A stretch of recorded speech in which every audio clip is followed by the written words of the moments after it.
Jaunpils novads, kurā dzīvo ap 2000 iedzīvotāji, ir mazākais visā kādreizējā Tukuma rajonā. Tas gan nenozīmē, ka dzīve šeit apklusus. Lai iezīmētu problēmas, meklētu risinājumus un zīmētu nākotnes vīzijas, vairāk nekā 100 aktīvistu 3. iedzīvotāju fórumā diskutēja par brīvā laika pavadīšanu, izglītību, vidi un mazo ciemu attīstību. Lai gan uzrādītās problēmas un vēlmes bija dažādas, atslēgas vārds ir transports. Ir ļoti daudz pasākumu, kas ir bez maksas, kur, piemēram, nebūtu nekādas finanses, bet tomēr nokļūšana uz to, tas ir sarežģīti. Karstas diskusijas raisījās arī domājot par neformālo izglītību, un arī šeit galvenā problēma – transports.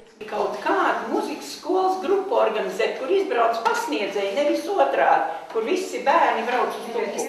Tikmēr jaunieši vēlētos iespējas savas problēmas risināt anonīmi.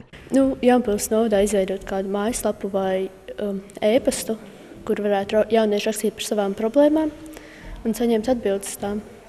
Kādi būtu tie jautājumi, ko varētu uzdot? Tie ir pilnīgi dažādi. Varbūt kāds tiek apsmiets, varbūt ģimenes problēmas, mācībās. Bet pieaugušiem, kuri dzīvo kādā no 6 mazajiem ciematiem, svarīgāks ir pavisam ikdienišķas lietas. Sarežģīti ir pensijas vecuma cilvēkiem nokļūt uz iepirkšanās vietām, tad kā to varētu risināt, vai tur ar kādu šo te autobusu veikalu vai pārvietojamie autobusi, piemēram. Ja. Tāpat tās, ja arī centrā ir tādas tikšanās vietas vairākas, kur iedzīvotājiem, kad ciemos pietrūks tāda vieta.